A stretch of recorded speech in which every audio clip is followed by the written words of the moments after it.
Hello बच्चों, क्या हाल चाल, कैसे हैं आप लोग? कैसी चल रही है आपकी पढ़ाई? उम्मीद करता हूँ सब कुछ ठीक होगा, सब कुछ ट्रैक पर होगा, समझ में आ रही होंगी चीज़ें। आज हम लोग पढ़ने वाले हैं टारगेट आईआईटी जेईई सीरीज़ का चैप्टर बाइनोमियल थ्योरम यानी कि द्विपद प्रमेय।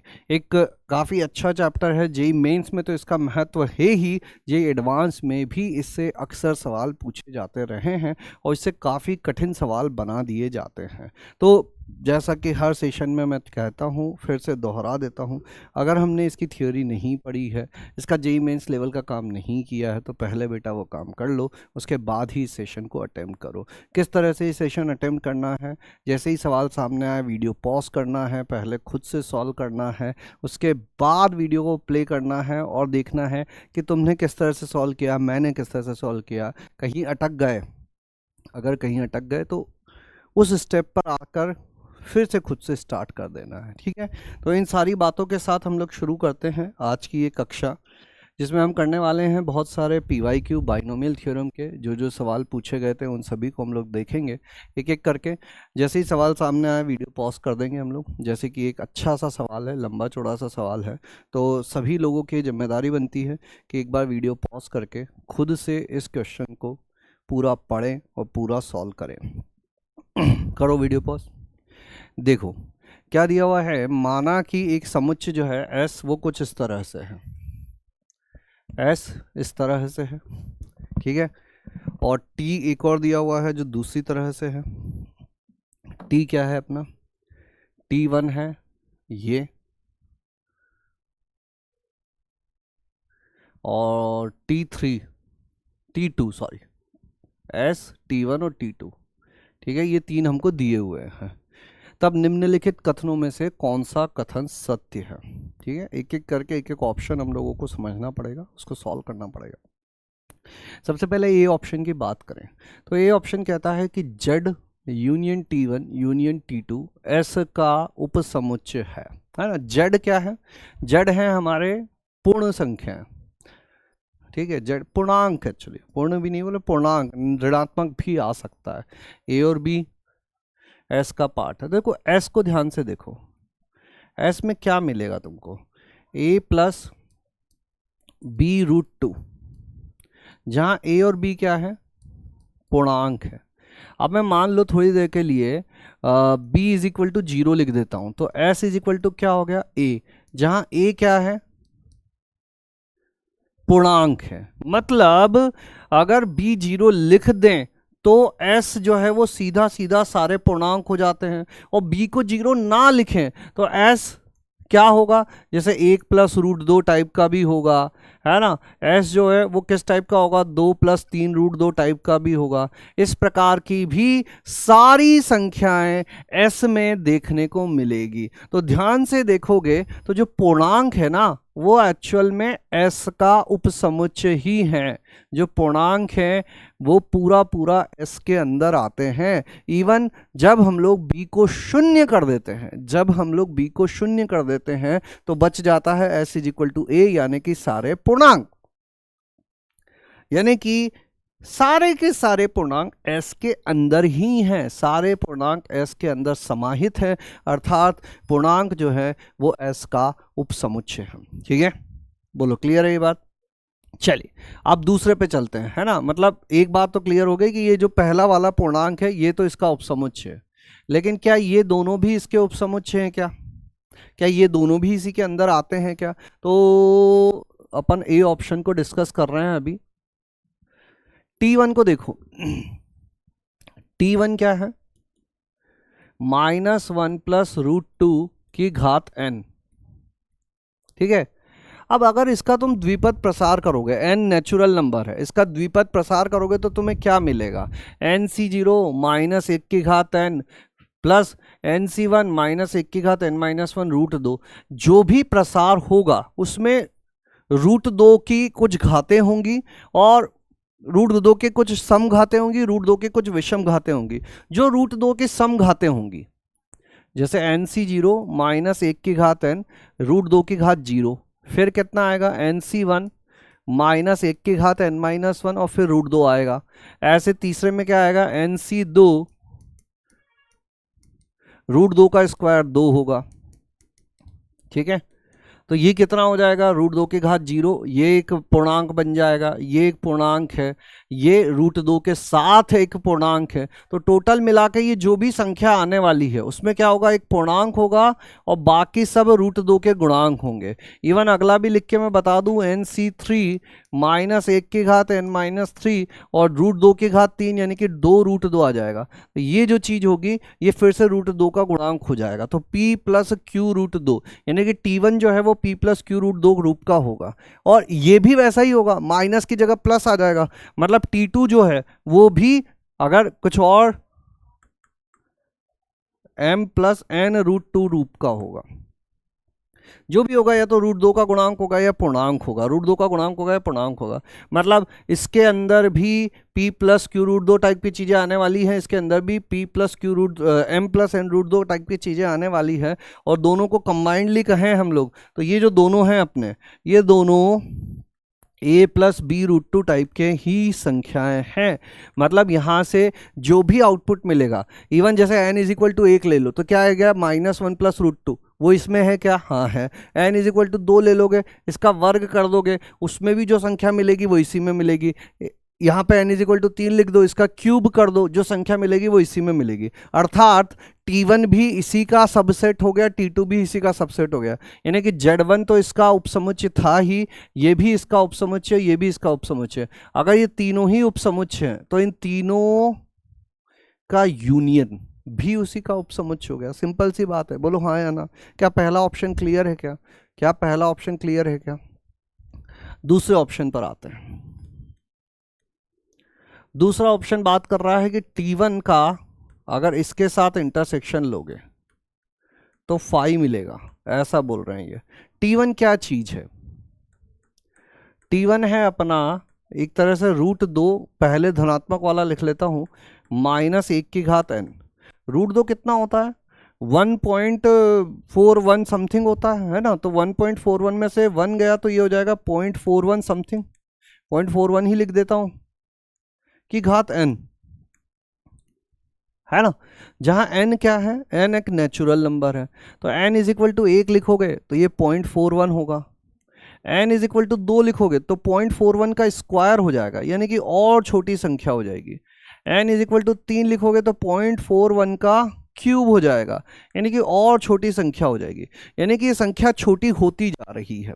कैसी होती जा रही है, छोटी होती जा रही है। अब अगर ये छोटी होती जा रही है तो कभी ना कभी जाकर तो ये 0 से 1/2024 के मध्य आ ही जाएगी ना। इसकी घातें बढ़ाते जाओ बढ़ाते जाओ बढ़ाते जाओ, जब इसकी घात हम लोग बहुत बड़ी करने लग जाएंगे तो ये संख्या 0 की तरफ जाने लग जाएगी, है ना। मान लो n = 25,000 कर दें तो 0.41 की घात 25,000 कर दिया, 25,000 कर दिया, मतलब बहुत छोटी संख्या हो गई। बहुत छोटी संख्या हो गई तो इसका अर्थ है कि T1 में एक ऐसी संख्या संभव है जो 0 से 1/2024 के मध्य हो। अर्थात यहां पे जो कथन लिखा हुआ है वो क्या हो गया, वो गलत हो गया। क्यों, क्योंकि इन्होंने तो कह दिया फाई है, पर हम तो जान रहे हैं कि भैया अगर इसको बड़ा करेंगे, बहुत बड़ा बड़ा करोगे, n टेंडिंग टू इन्फिनिटी करोगे तो पॉइंट इसकी घात जो है वो किस तरफ जाएगा, 0 की तरफ जाएगा। मतलब 0 से 1/2024 के मध्य T1 का मान आ सकता है, ठीक है। तीसरे पे आते हैं, सी ऑप्शन पे। सी ऑप्शन क्या कहता है, T2। T2 क्या है, T2 है अपना 1 + रूट 2 की घात n, यानी कि ये है 2.41 की घात n। आप फिर से n = 1 लिखोगे तो 2.41 है, n = 2 लिखोगे तो और बड़ी संख्या होगी, n = 3 लिखोगे और बड़ी संख्या होगी। संख्याएं बड़ी होती चली जाएंगी, है ना। अब बड़ी होती चली जाएंगी तो कभी ना कभी तो ऐसा होगा कि T2 का मान 2024 से बड़ा होगा। अब T2 का मान अगर 2024 से बड़ा होगा तो T2 और इस अंतराल में कुछ ना कुछ तो उभयनिष्ठ आएगा, मतलब ये फाई नहीं होगा। तो ये कथन एक तरह से सत्य हो गया, जो बात इन्होंने कही है वो सत्य हो गई। अगर ये ऊपर भी लिख देते नॉट ट्रू तो ये भी सत्य हो जाता कि हाँ इन दोनों के बीच में कुछ ना कुछ है, यह फाई नहीं है। क्या तीसरा समझ में आ गया, बोलो मेरे भाई, क्या तीसरा पार्ट समझ में आ गया? बोलो, फर्स्ट और सेकंड के बाद क्या थर्ड भी समझ में आ गया है हम लोगों को? चौथे की तरफ चले। किन्हीं दिए गए ए बी बिलोंगिंग टू पूर्णांक संख्याओं के लिए कॉस पाई गुणा ये प्लस आयोटा टाइम्स पाई गुणा ये पूर्णांक कब होगा? पूर्णांक क्या होते हैं? क्या पूर्णांक में आयोटा आता है? क्या पूर्णांक में आयोटा आता है? अगर ये संख्या, इस संख्या को पूर्णांक बनाना है तो किसको हटना होगा? इसको हटना होगा, यानी कि साइन पाई गुणा ए प्लस बी रूट टू, इसको जीरो होना होगा। जब ये जीरो होगा तभी तो पूर्णांक आएगा, जब ये जीरो होगा तभी तो पूर्णांक आएगा, है ना। अब ये जीरो कब होगा? जब ये पाई का गुणज हो, यानी कि पाई गुणा ए प्लस बी रूट टू, ये एन पाई हो, तो पाई से पाई कट जाए तो ए प्लस बी रूट टू एक पूर्णांक हो।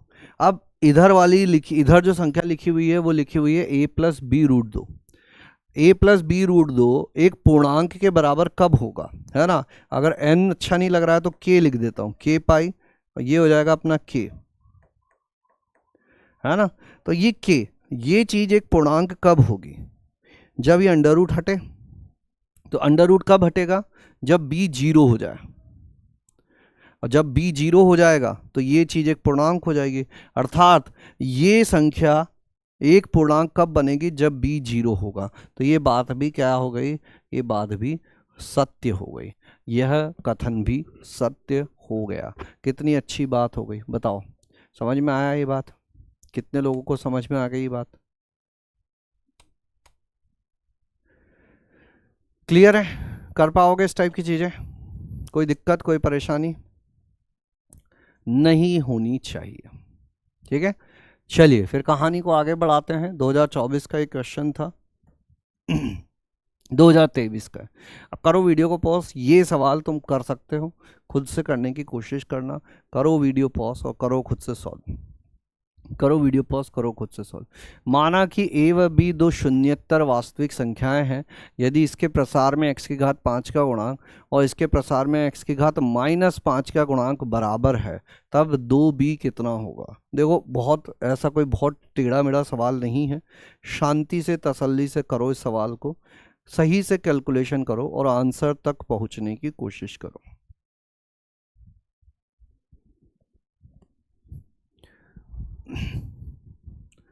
ये है हमारा ax²। इसके प्रसार में व्यापक पद अगर मैं लिखूं tr+1 तो क्या लिखूंगा? 4cr ax² की घात 4 - r और 70/27 bx की घात r। यही होता है। पहले वाले की घटती जाती है, दूसरे वाले की बढ़ती जाती है ना। x की घात इकट्ठी करते हैं तो ये हो जाएगा 4cr a की घात 4 - r गुणा 70 की घात r बटे 27 b की घात r ax², यानी 4 दूनी 8, 8 - 2r और यहाँ से 3r, 8 - 2r और एक r ऊपर गया, 8 - 3r। और इसको किसको बराबर बनाना है अपन को? x की घात 5 के, यानी कि 8 - 3r, ये कितना होना चाहिए? 5 होना चाहिए, यानी कि r इज इक्वल टू कितना हो जाएगा? 1 हो जाएगा। r इज इक्वल टू 1 लिख दो, यानी कि दूसरा पद 4c1, यहाँ r इज इक्वल टू 1 लिख दें तो ये हो जाएगा अपना a³ 27 b की घात 1 और x की घात हो गया 5। ठीक है, इसका गुणांक, यानी कि ये जो गुणांक आया है इसको अभी ऐसा का ऐसा छोड़ देता हूं मैं, ये अपना गुणांक है। थोड़ी देर के लिए ऐसा ही लिख देते हैं। दूसरे वाले की तरफ चलते हैं। दूसरा वाला क्या है? इसमें इसके प्रसार में x की घात -5 का, इसका व्यापक पद लिखते हैं। इसका व्यापक पद कैसा दिखेगा? tr+1, है ना। और यह आ जाएगा 7cr प्रथम पद की घात 7 - r 1 - b 1/bx की घात r। 7CR, ए की घात 7 - R, और इधर ए की घात 7 - R divided by minus B की घात R। इस माइनस को यहाँ बी के साथ लेके इधर ले लिया, और ये कितना हो जाएगा, एक्स की घात 7 -R और -R, -2R हो जाएगा ये। ठीक है। तो यहाँ कितना लिखना होगा अपन को, R इज इक्वल टू, या -5 करे 12, 6 6 दूनी 12, -5 आ जाएगा। बहुत बढ़िया। तो यानी कि इस बार 7 - 2R को कितना करना है, -5 करना है, यानी R इज इक्वल टू हो जाएगा 6, यानी कि ये हो जाएगा 7वां पद, 7C6, ए की घात, यहाँ 6 लिखोगे तो 1 बचेगा, और यहाँ 6 लिखोगे तो ये b की घात 6 हो जाएगा, और यहाँ पे आ जाएगा x की घात -5। यहाँ जो गुणांक है वो ये है, यहाँ जो गुणांक है वो ये है। अब इन दोनों को बराबर कर देना है। इन दोनों को बराबर कर देना है। उधर से क्या आ रहा है, 4C1 70A³ divided by 27B is equal to 7C6 7A divided by B की घात 6। बोलो, यही आ रहा है क्या?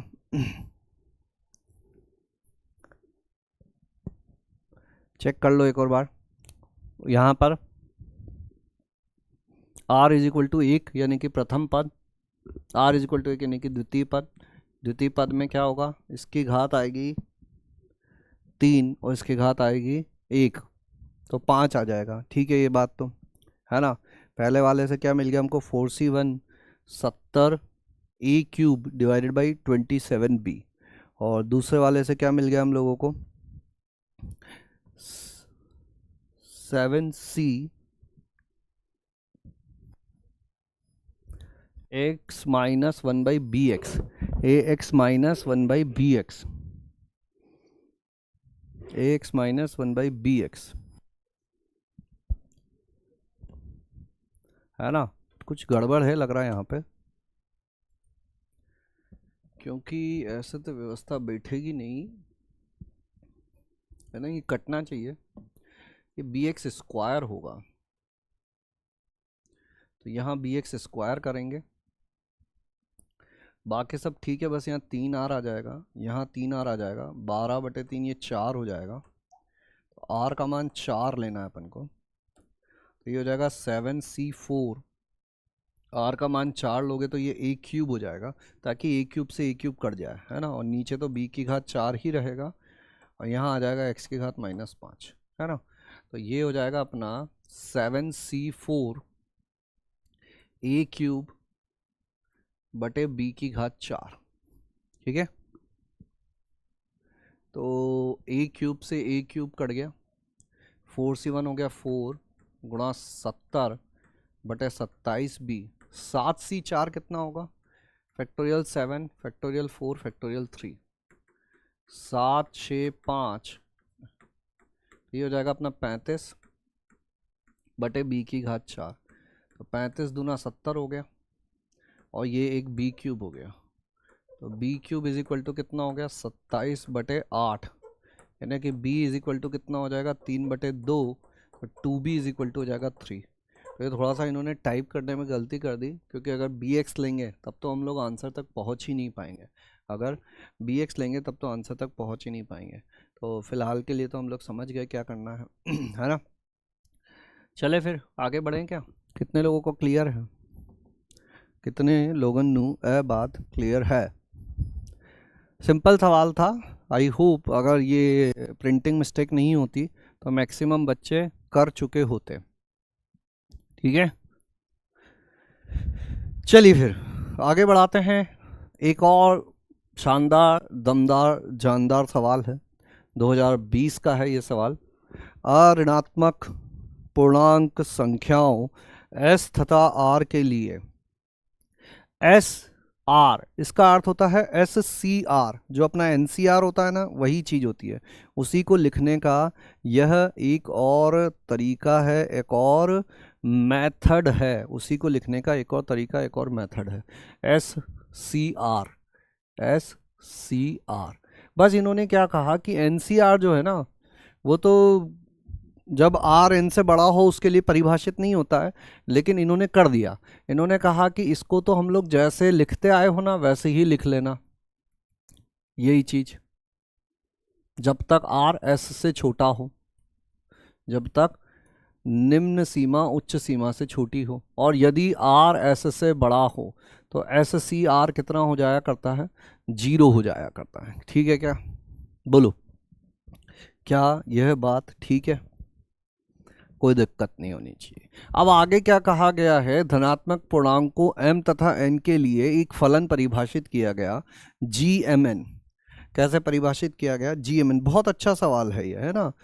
ध्यान से सुनना और खुद से करने की कोशिश करना, ध्यान से सुनना और खुद से करने की कोशिश करना, ठीक है। GMN क्या हो जाएगा, summation P is equal to 0 से लेकर m plus n f of m n p divided by n plus p c p। समझ में आ रही है बात, बोलो। अब ये F N M N P ये नई चीज क्या आ गई, तो ये एक नया फलन आ गया है, ठीक है, जिसमें क्या कहा जा रहा है कि ये इस तरह से परिभाषित किया जा रहा है। अब समझ रहे हो, बहुत सारी चीजें एक साथ लिख दी गई है, तो घबराना नहीं है, शांति से सुनो इसको। क्या दिया हुआ है, एफ एम एन पी, इसको अगर समेशन के रूप में लिखें तो ये क्या हो जाएगा, आई इज इक्वल टू 0 से लेकर p, ये हो जाएगा एम सी आई, और यहाँ आ जाएगा n plus I C P, और ये हो जाएगा p plus N C P minus I. I is equal to 0 से कहाँ तक जाना है, p तक जाना है। आई इज इक्वल टू 0 से कहाँ तक जाना है, p तक जाना है। अब ध्यान से देखो, ये जो दोनों हैं, यहाँ पर क्या लिखा हुआ है, n प्लस आई लिखा हुआ है, और यहाँ लिखा हुआ है एम सी आई, ठीक है। i इज इक्वल टू 0 से लेकर कहाँ तक जाएंगे हम लोग, p तक जाएंगे। अब इस समेशन को थोड़ा सा समझने की कोशिश करो कि यहाँ पर जो चीज़ लिखी गई है वो आखिर में लिखी क्या गई है, इतनी कठिन चीज़ों को कैसे सॉल्व किया जाए। तो देखो एनसीआर का फॉर्मूला तो तुमको आता है ना, एनसीआर का फॉर्मूला यहाँ लगाते हैं अपन। एनसीआर का क्या फॉर्मूला होता है, फैक्टोरियल m बटा factorial i factorial m minus आई। ये क्या होता है, factorial n plus i divided by factorial p, और यहाँ आ जाएगा n plus i minus p, और यहाँ क्या आ जाएगा, factorial p plus n divided by factorial p minus i, नीचे r और n माइनस r, तो p plus n minus p, तो ये कट जाएगा और यहाँ आ जाएगा n प्लस आई। अब देखो एक जैसी चीज़ें दिख रही हैं क्या कहीं कहीं पे तुमको, इसमें से इसको घटाया n plus i minus p, एक बार factorial m factorial I factorial minus i, n plus i p n plus i minus p, p plus n p minus i, और इसमें से इसको घटाएंगे तो n प्लस आई, है ना। तो ये n प्लस आई से n प्लस आई कट गया, पहली चीज़ ये हो गई। दूसरी चीज़ और क्या बची अपने पास, और कुछ कट सकता है क्या, और कुछ कट रहा है क्या, और कुछ कट रहा है क्या, p माइनस आई, और यहाँ पे लिखा हुआ है फैक्टोरियल m फैक्टोरियल आई, n प्लस आई से n प्लस आई तो कट कैंसिल हो गया, n प्लस आई से n प्लस आई तो कैंसिल हो गया। इसको थोड़ा सा और सिंप्लीफाई करके लिखें अपन, इसको थोड़ा सा और सिंप्लीफाई करके लिखें, तो ये कुछ बनाने की कोशिश करते हैं हम लोग, है ना, एक जैसी चीज़ें बनाने की कोशिश करते हैं, एक जैसी चीज़ें बनाने की कोशिश करते हैं।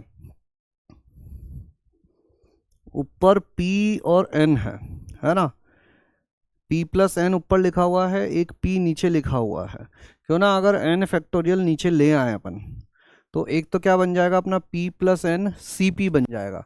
अगर n फैक्टोरियल से मल्टीप्लाई डिवाइड कर दें, n फैक्टोरियल से मल्टीप्लाई डिवाइड कर दें यहाँ पे, है ना, इसको थोड़ी देर के लिए ऐसा ही छोड़ता हूँ मैं, या तो वापस से ऐसा ही लिख देता हूँ इसको, क्योंकि इससे कोई हेल्प नहीं हो रही है, कहीं कुछ कट नहीं रहा है अपना। ये factorial p plus N divided by factorial p, यहाँ एक फैक्टोरियल n से डिवाइड कर दिया, यहाँ एक फैक्टोरियल n से गुणा कर दिया, ये हो गया n plus i minus P और p माइनस आई। इन दोनों को जोड़ेंगे तो ऊपर फैक्टोरियल n हो रहा है, इन दोनों को जोड़ेंगे तो वही बन रहा है ऊपर, है ना। इससे फ़ायदा क्या हुआ, ये जो चीज़ है अपनी ये क्या बन गई, ये बन गई एम सी आई, ये हो गया p plus N C P लिख दो या सी एन लिख दो, और ये हो गया एन सी और p माइनस आई, बोलो, यहाँ तक की बात क्लियर है क्या? मैं इसको थोड़ा सा सिंप्लीफाई करने की कोशिश कर रहा हूँ, मैं इसको यहाँ पर थोड़ा सा सिंप्लीफाई करने की कोशिश कर रहा हूँ, और कुछ भी नहीं कर रहे हैं हम लोग, ठीक है। अब देखो, इसमें आई दिख रहा है, इसमें p माइनस आई दिख रहा है, तो इन दोनों को साथ में ले लेते हैं, है ना। इसको p प्लस एन, सी p बोल दो या सी n बोल दो, एक ही बात है। आगे ले लेता हूं मैं, कहाँ तक पहुंच गए थे हम लोग? M C I N plus P C, N plus P C P, और N C P minus I, N C P minus I. तो ये कितना हो जाएगा? फैक्टोरियल m बटा factorial I factorial m minus I.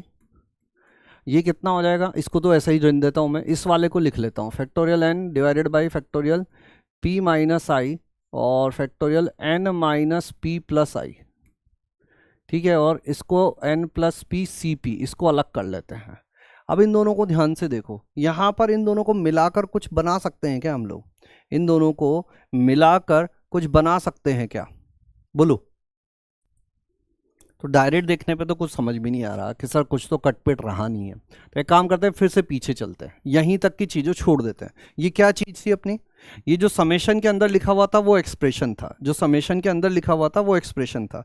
तो इसको वैसा ही लिख लेते हैं अपन कि एफ एम एन पी, ये क्या हो जाएगा? समेशन, और कहाँ से कहाँ तक जा रहे हैं अपन? I is equal to zero से P, I is equal to zero से पी, है ना। और ये p वाला, इसको मैं इधर ले लेता हूं, और आई वालों को अलग कर देते हैं, आई वालों को अलग कर देते हैं, है ना। अब क्या है? ये है अपना एक कांस्टेंट, इस कांस्टेंट को ले लो बाहर, तो ये हो जाएगा n plus P C P, summation I is equal to zero से लेकर p, ये हो जाएगा एम सी आई, और ये हो जाएगा एन सी पी माइनस आई, ठीक है। अब देखो क्या करें, कुछ सिंप्लीफाई तो हो नहीं पा रहा था, तो इस चीज को अलग से समझो, ये आखिर में लिखा हुआ क्या है ना। इस समेशन को ध्यान से देखना, ये बाहर जो कांस्टेंट लिखा हुआ है, इस कांस्टेंट को तो ऐसा का ऐसा लिखा रहने दो, n plus P C P. यहां क्या लिखा हुआ है?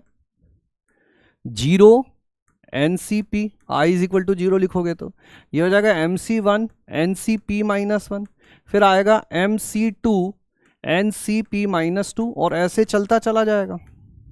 तो ये एक्चुअल में क्या लिखा हुआ है? अगर तुमने द्विपद गुणांक, द्विपद प्रसार के गुणा वाली चीजें पढ़ी हुई होंगी तो तुम्हें पता होगा कि ये जब लोअर इंडेक्स, जो हमारी निम्न सीमा होती है, इसका गुणा देखें तो ये कितना आ रहा है, इनका योग देखें, p आ रहा है, p आ रहा है, p आ रहा है। तो ये एक्चुअल में क्या लिखा हुआ है कि 1 प्लस एक्स की घात m प्लस n के प्रसार में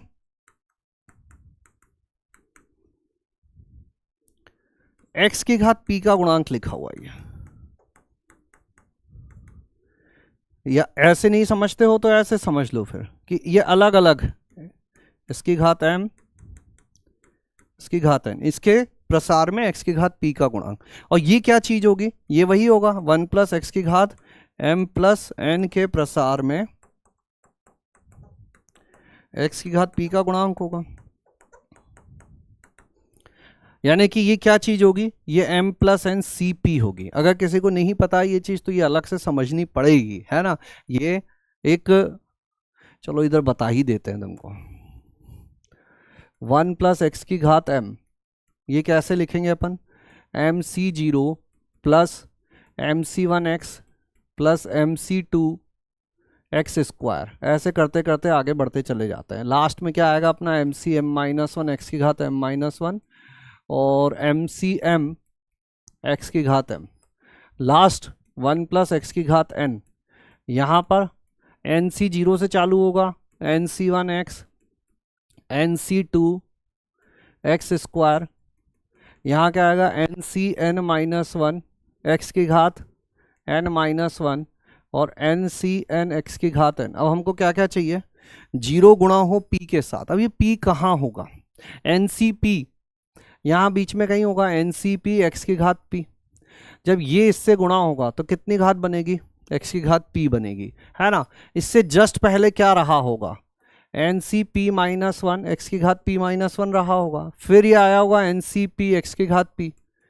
तो जब ये अगला MC1 NC P-1 के साथ गुणा होगा तो यहाँ घात कितनी 1 और यहाँ घात कितनी P-1, दोनों जुड़ के फिर से कितनी बनेंगी, P बनेंगी। अर्थात ये इन दोनों के गुणा में x की घात p का प्रसार लिखा हुआ है। किसका प्रसार लिखा हुआ है? x की घात p का प्रसार लिखा हुआ है। तो अल्टीमेटली ये जो अपना FMNP जो था वो अब जाके क्या बन गया, उसको तो बाहर ले ही लिया था अपन ने। और ये जो पूरी चीज है, ये पूरी चीज क्या बन गई? M+N CP। ठीक है, अब हमको क्या चाहिए? इसके डिवीजन में क्या लिखा हुआ? N+P CP। तो N+P CP को इधर भेज दो, है ना, N+P CP। अच्छा, ये समेशन लगा हुआ है यहाँ पे, याद रखना, उसको तो बाहर ले लिया मैंने N+P CP को। यहाँ क्या था अपना?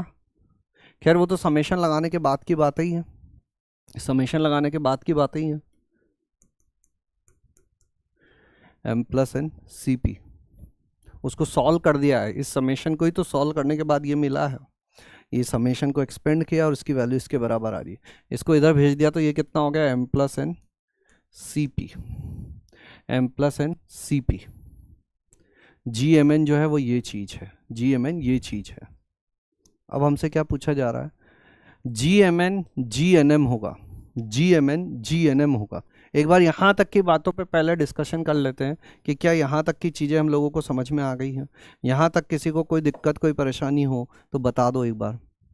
यहाँ तक की चीज़ों में किसी को कोई दिक्कत कोई परेशानी हो तो बता दो।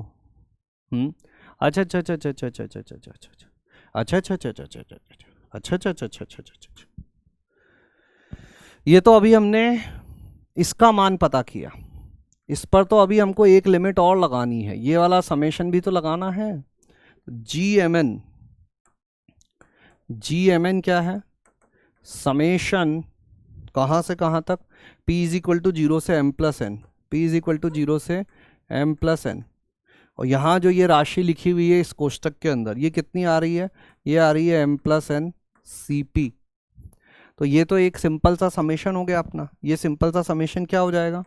M+N C0 plus M+N C1 से लेकर M+N CM+N। तो ये सारी चीज़ों का योग कितना आ जाएगा? 2 की घात M+N आ जाएगा। GMN will be equal to 2 की घात M+N। ठीक है, GMN will be equal to 2 की घात M+N। अब हम चलते हैं इन सवालों पर। GMN क्या होगा? 2 की घात M+N, और ये कितना होगा? 2 की घात N+M। तो ये दोनों तो सही है, ये दोनों तो बराबर हैं, तो पहला वाला ऑप्शन सही है। दूसरे ऑप्शन पर आते हैं। दूसरा ऑप्शन क्या कहता है? सभी धनात्मक पूर्णांक को Mn के लिए ये होगा क्या? तो ये कितना है? 2 की घात M प्लस N+1, और ये कितना होगा? 2 की घात M प्लस 1+N। तो ये भी सही बात है। ये होगा क्या? ये होगा 2 की घात 2M प्लस 2N, और ये है 2 गुणा 2 की घात M+N। तो ये तो बराबर नहीं है। ये कितना हो जाएगा उधर वाला अपना? 2 की घात 2 गुणा M+N होगा, और ये कितना होगा? 2 की घात M+N+1 होगा। तो ये तो सदैव बराबर होना जरूरी नहीं है, ये तो सदैव बराबर होना जरूरी नहीं है। तो सी ऑप्शन जो है वो तो क्या हो जाएगा? गलत हो जाएगा। सी ऑप्शन गलत हो जाएगा।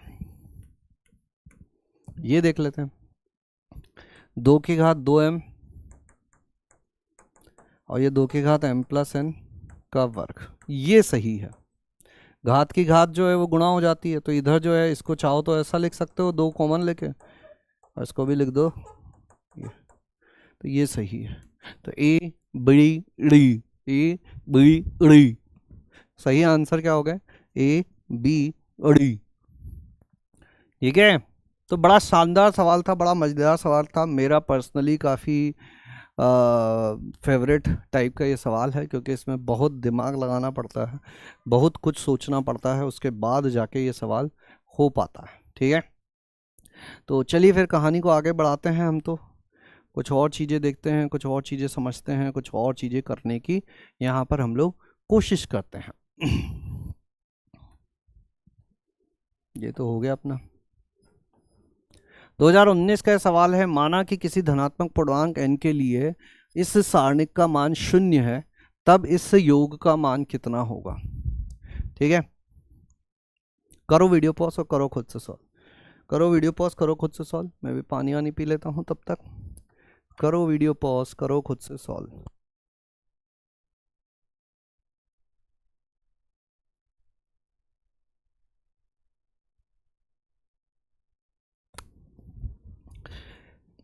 तो यहाँ इसके अंदर 4 योग लिखे हुए हैं। एक योग है k इज इक्वल टू 0 से लेकर n k।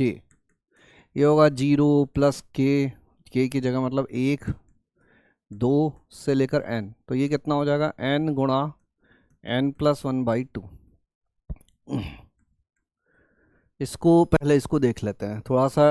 एक एक ही योग अपने आप में एक एक सवाल है। ये जेई मेंस के तो एक एक सवाल हैं, ये समझ रहे हो। 1 2 3 4 5 सवाल जेई मेंस के मिला दिए, इसीलिए बोलते हैं जेई मेंस अच्छे से कर लोगे ना तो इसको भी कर लोगे। ऐसे लिख देता हूँ मैं। ये कितना होगा, 0 लिखेंगे तो हटा ही देते हैं। NC1 plus 2NC2 plus 3NC3 NCN। ठीक है, तो ये क्या चीज़ लिखी हुई है, इसको कैसे सॉल्व किया जाए। तो इसको ध्यान से देखो। 1 प्लस एक्स की घात n जो होता है वो कितना होता है अपना NC0 plus NC1x plus NC2x square NCN x की घात n।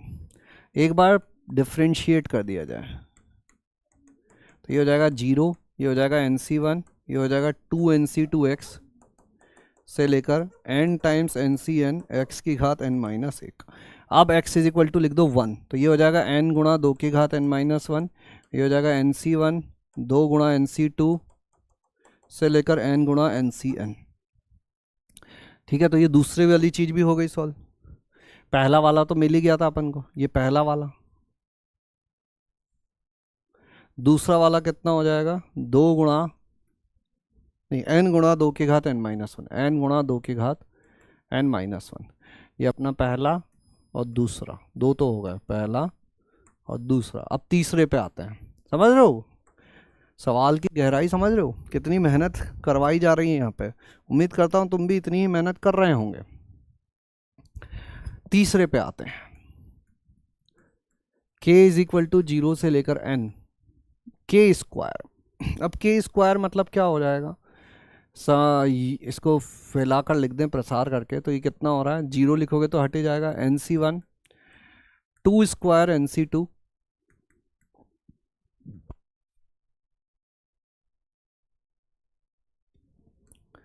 n स्क्वायर NCN, है ना।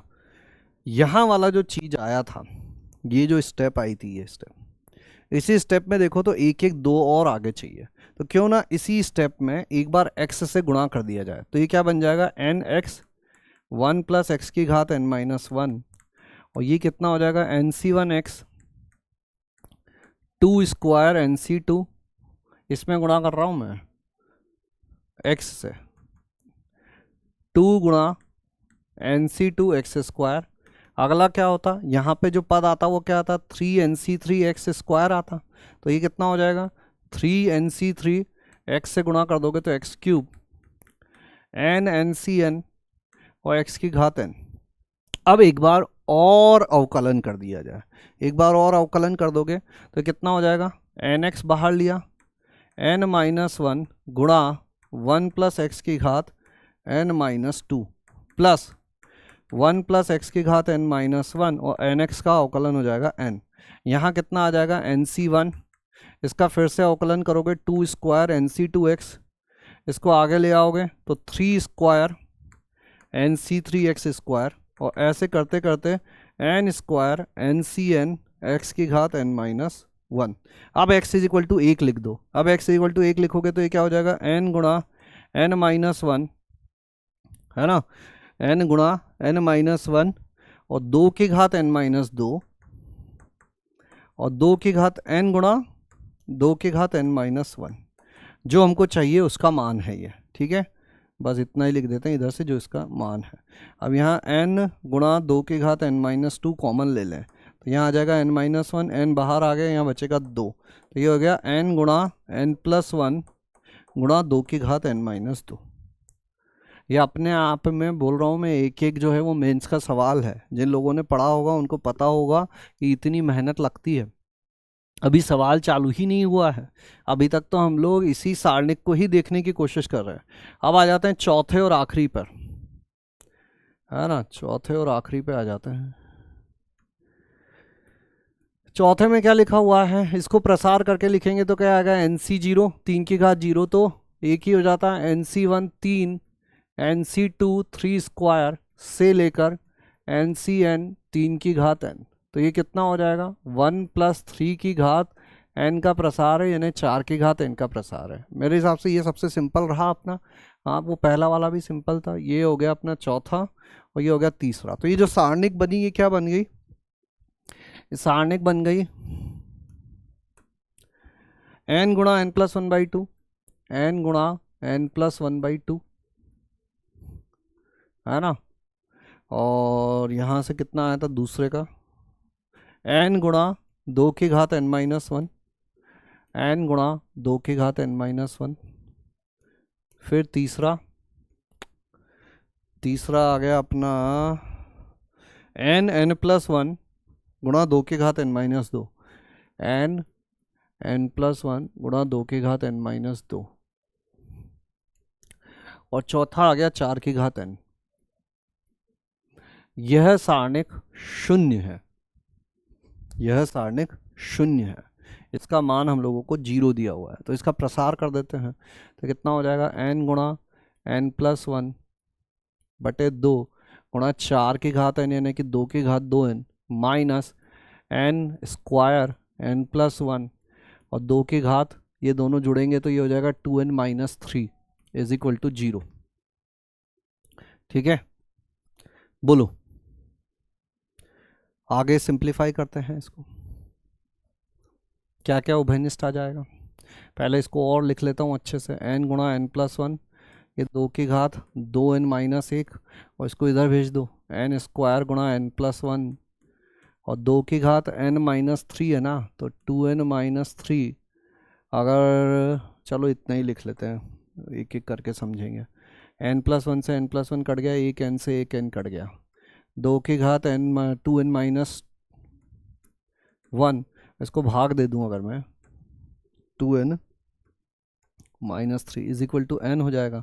ये ऊपर चला जाएगा, 2n से 2n कट गया, n इज इक्वल टू आ गया 4। समझ गए बात को। इतनी मेहनत के बाद हम लोग n तक पहुंचे हैं और n का मान आया है हमारे सामने 4। ठीक है, अब इस सवाल में ज़्यादा कुछ रह नहीं गया। यहाँ हो जाएगा n का मान 4 है, तो ये कितना बन जाएगा, summation k is equal to 0 से लेकर 4c k बटा k+1, है ना। 0 रखोगे, ये जानते हो तुम इसको कैसे करते हैं, अगले पेज पे ले लेते हैं।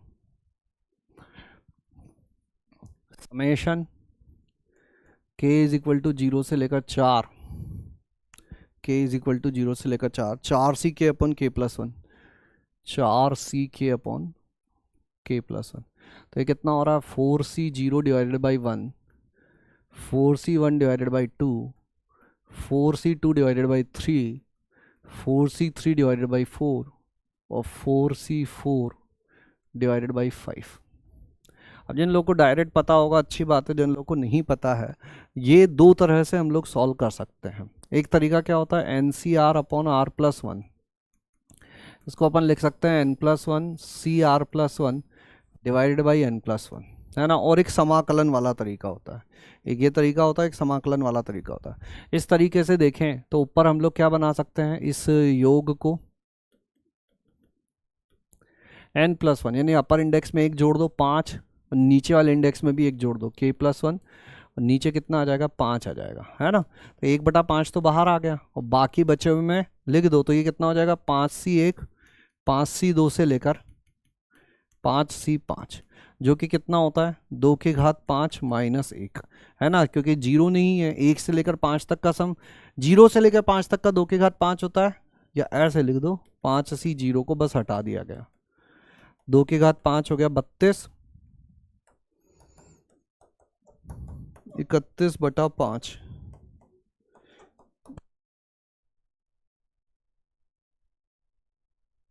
6.2, 6.2। बोलो क्लियर है क्या? क्या यह क्लियर है क्या? कोई दिक्कत, कोई परेशानी नहीं होनी चाहिए, ठीक है। चलिए फिर आगे बढ़ाते हैं, कुछ और सवाल देखते हैं। 2018 तक पहुंच चुके हैं हम लोग। करो वीडियो पॉज और करो खुद से सॉल्व, करो वीडियो पॉज और करो खुद से सॉल्व। माना कि x इज इक्वल टू ये है और ऐसी कुछ कुछ बातें हैं। क्या किया जाए यहां पे? देखो x में दो तरह की चीजें लिखी हुई है। एक तो 10c1 है ना, और एक 10c1। पहले में तो कोई दिक्कत नहीं है। एक 10c2 और एक 2 गुणा 10c2, फिर एक 10c3, फिर एक 3 गुणा 10c3। ऐसे करते हुए एक 10c10 और एक 10 गुणा 10c10, ऐसी कहानी चल रही है।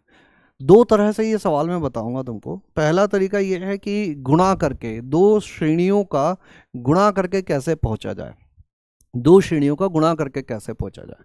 तो एक श्रेणी तो अपनी सीधी सीधी 1 प्लस एक्स की घात 10 या x प्लस 1 की घात 10 को ले लेते हैं अपन।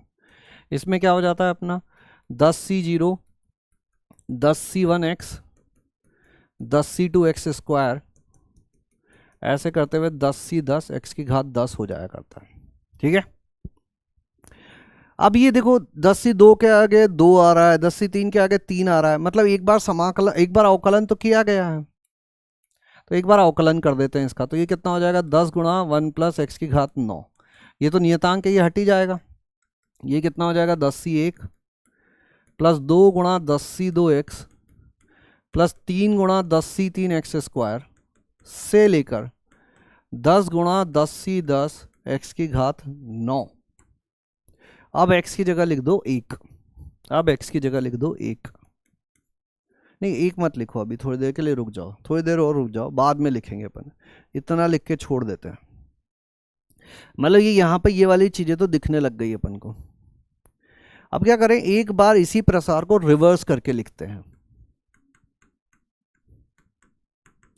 कितना होगा ये 10c0 x की घात 10, 10c1 x की घात 9, 10c2 x की घात 8 से लेकर 10c10 यहां तक पहुंच जाएंगे हम लोग, है ना। बस इतना लिखना काफी है क्या? 10c0, 10c1, 10c1 यहाँ गुणा होगा तो x की घात 9 आएगा, 10c2, 10c2, बिल्कुल हो गया। देखो इन दोनों का अगर गुणा करेंगे तो जब 10c1 10c1 से गुणा होगा तो किस घात के लिए बनेगा ये, कि x की किस घात का गुणांक बनेगा, x की घात 9 का। ये जब 2 गुणा 10c2 इस 10c2 से गुणा होगा तो यहाँ 1 है, यहाँ 8 है, फिर 9 हो गया। यहाँ पर ये अगला जो आएगा, यहाँ क्या आता है 10c3 x की घात 7। तो 3 10c3 और 10c3 ये दो गुणा होंगे तो x की घात 9 आएगा। तो इन दोनों को गुणा करोगे तो 10 गुणा 1 प्लस एक्स की घात 9 और 1 प्लस एक्स की घात 10, यानी कि इसके गुणांक, इसके गुणा में किसका गुणांक आ रहा है, ये x की घात एक एक वाले को गुणा किया तो 9 का गुणांक आ रहा है। इन दोनों को भी गुणा किया तो 9 है ना। तो 10 तो बाहर ही है और गुणा में कितना आ गया 19c9, गुणा में कितना आ गया 19c9। यानी कि जो हमारा x है ना, ये है 10 गुणा 19c9 बटे 1430। 10 गुणा 19c9 बटे, अब ये कैलकुलेट मैं नहीं करूंगा, इसके आगे की कैलकुलेशन अब तुम कर सकते हो। बोलो क्या ये बात समझ में आई? क्या यह बात समझ में आई है समझ में आई? चलो ये तो हुआ मेथड नंबर 1। मैंने बोला था 2 मेथड से मैं बताऊंगा। मेथड नंबर 1 में जिसमें हम लोग समाकलन अवकलन करते हैं, मेथड नंबर 2 है जिसमें हम लोग समाकलन अवकलन नहीं करेंगे, है ना। यहाँ पर ये लिख देता हूँ मैं 10 गुणा 19c9 बटे 1430, ये अपना हो जाएगा आंसर। अब मेथड नंबर 2 की बातें करते हैं।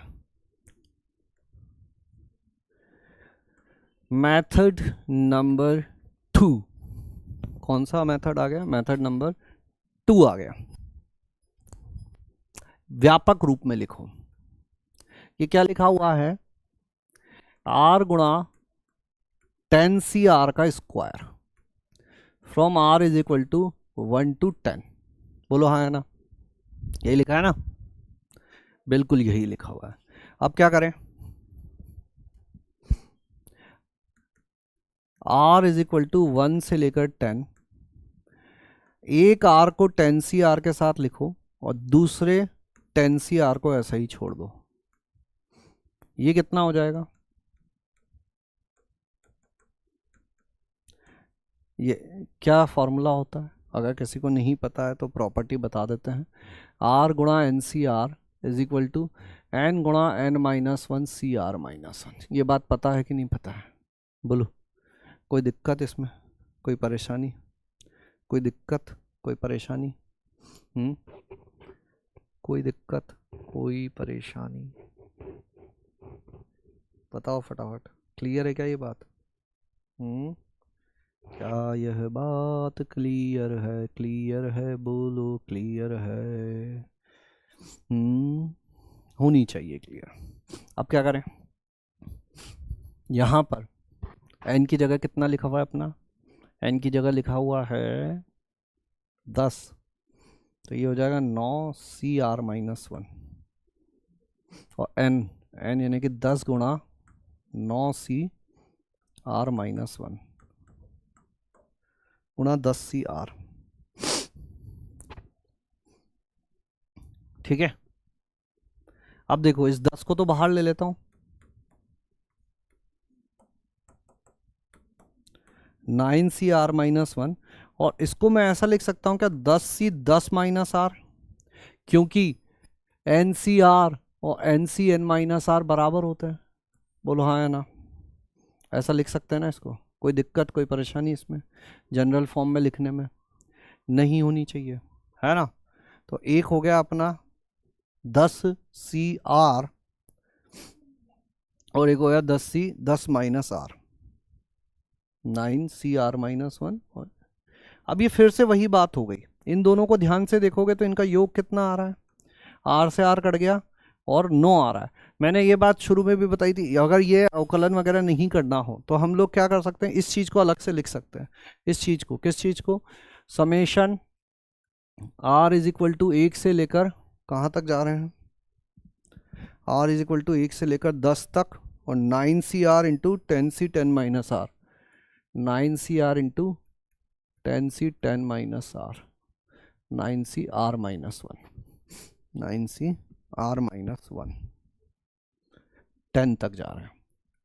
इसको देखो ये क्या लिखा हुआ है? ये लिखा हुआ है 9C0 10C10, 9C1 10C9, 9C2 10C8, ऐसे करते हुए 9C9 और 10C1।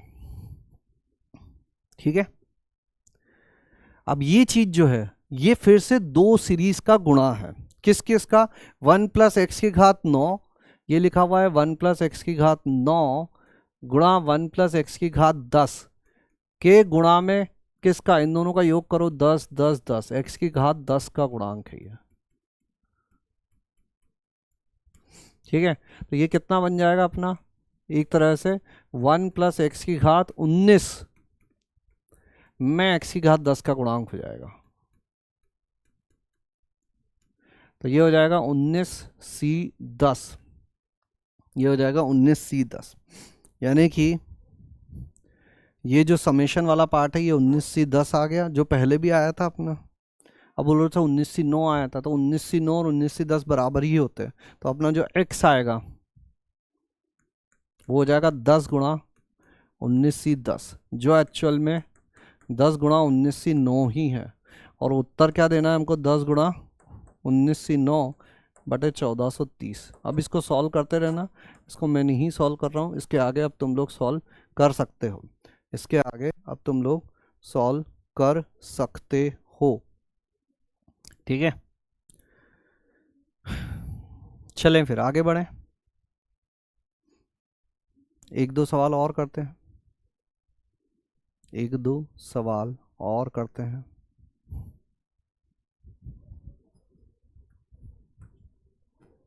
ये करो, माना कि m एक ऐसा न्यूनतम धनात्मक पूर्णांक है कि 1 प्लस एक्स का वर्ग प्लस 1 प्लस एक्स का क्यूब प्लस 1 प्लस एक्स की घात 49 प्लस 1 प्लस एक्स की घात 50 के विस्तार में एक्स स्क्वायर का गुणांक 3n प्लस 1 51c3 किसी धनात्मक पूर्णांक n के लिए है, तब n का मान कितना होगा। m जो है वो सबसे छोटा रखना है अपन को, m जो है वो सबसे छोटा रखना है। ठीक है, क्लियर है क्या यहाँ तक की बात? बोलो, करो, अब वीडियो पॉज करो, खुद से सॉल्व करो, एक बार खुद से सॉल्व करो, एक बार खुद से सॉल्व करो।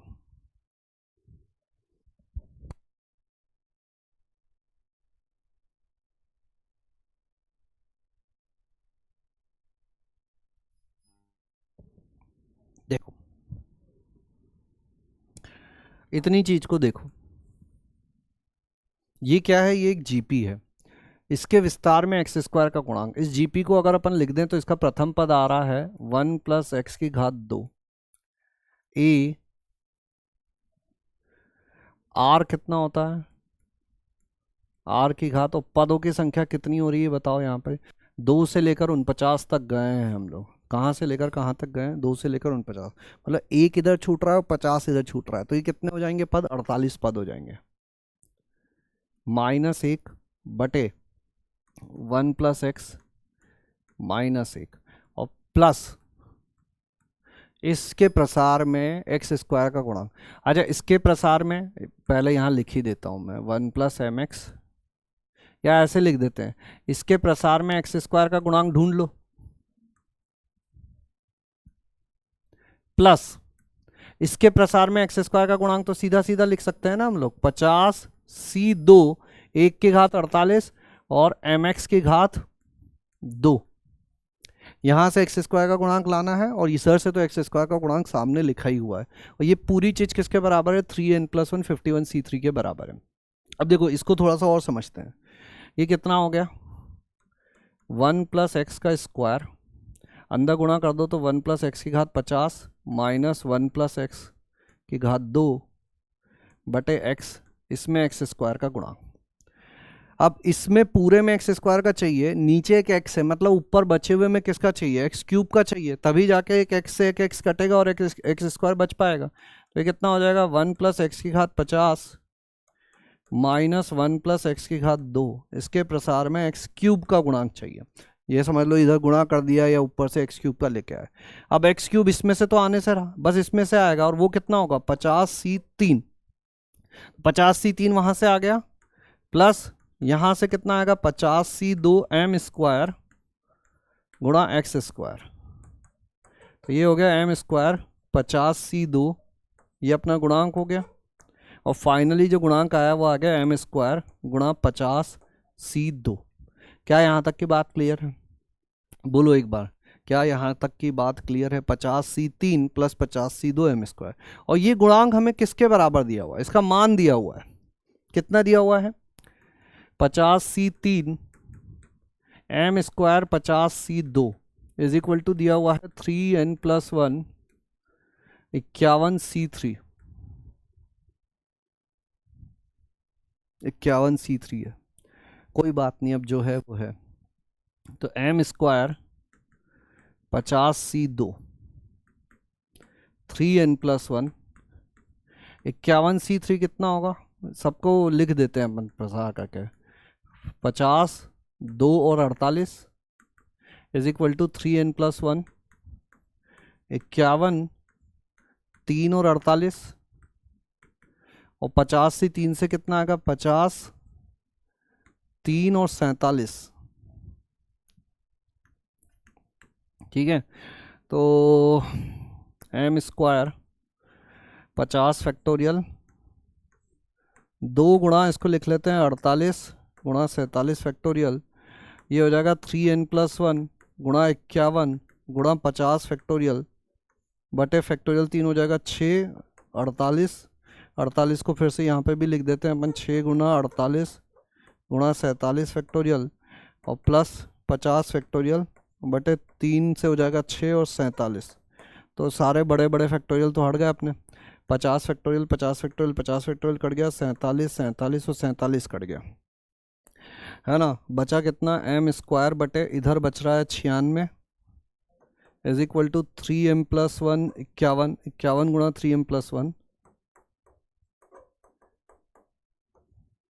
ये कितना हो जाएगा, 6 8 48 का 8, हाथ लगे 4 6 24 और 4 28, ठीक है, प्लस 1/6। तो ये तो 6 6 6 और काट देते हैं अपन, 6 के पाड़े से कट जाएगा, 6 चौक 24, वही जो था पहले, और यहाँ आ गया 16। तो कितना आ गया, एम स्क्वायर बटे 16 is equal to 51 into 3n plus 1। तो ये 17 दिया 51 हो गया और 16 दिया 48 हो गया, +7 +1 बचा है यहाँ पे।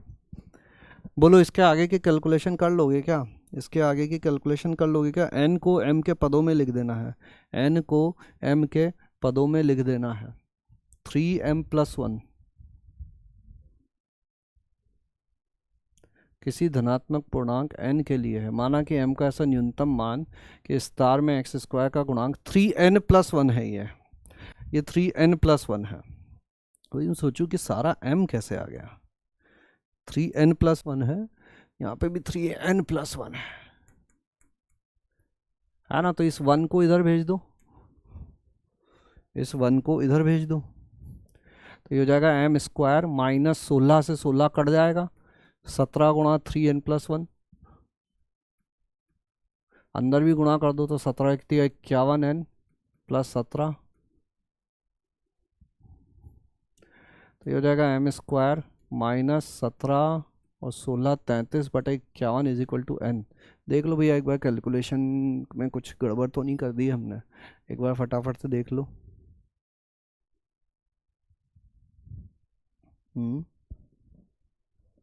m square minus 16/16, m square minus 16/16,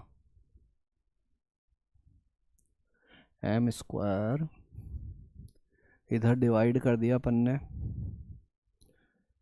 3n plus 1 50c3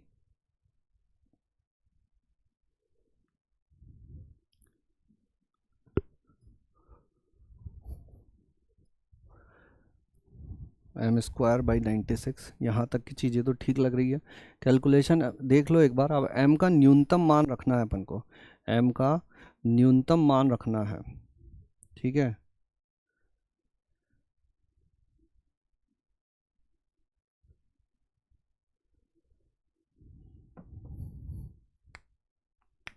तो क्या रखें m का न्यूनतम मान, 3n plus 1 m square minus 1, 17 17 दिया 51, 16 इधर भेज दें 33, 50c3। अरे एक गड़बड़ कर दी हमने, यहाँ प्लस माइनस की गड़बड़ हो गई। ये m स्क्वायर इसको इधर रखा था, ये था, ये माइनस में आएगा, यहाँ पे यहाँ माइनस आएगा, यहाँ माइनस आएगा, यहाँ माइनस आएगा, यहाँ माइनस आएगा, तो यहाँ माइनस, यहाँ माइनस, यहाँ माइनस, यहाँ माइनस आएगा, तो इधर जाके प्लस होगा और ये बनेगा m square minus 1 divided by 51 is equal to n, है ना।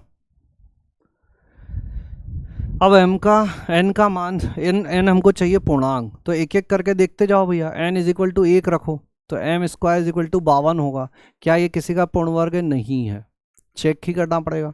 n इज इक्वल टू 2 रखोगे तो n इज इक्वल टू 2 रखोगे तो ये हो जाएगा m square is equal to 51 दूना 102 103, ये है क्या, नहीं है। 3 रखोगे तो 51 या 153 154, ये भी नहीं आएगा। 4 रखोगे तो 204, 205 नहीं आएगा, 5 लिखोगे तो 255, 256 आ जा रहा है, मतलब n इज इक्वल टू 5 पे व्यवस्था बैठ जा रही है, तो है ना n का मान हो जाएगा 5, n इज इक्वल टू 5 पे व्यवस्था बैठ जा रही है।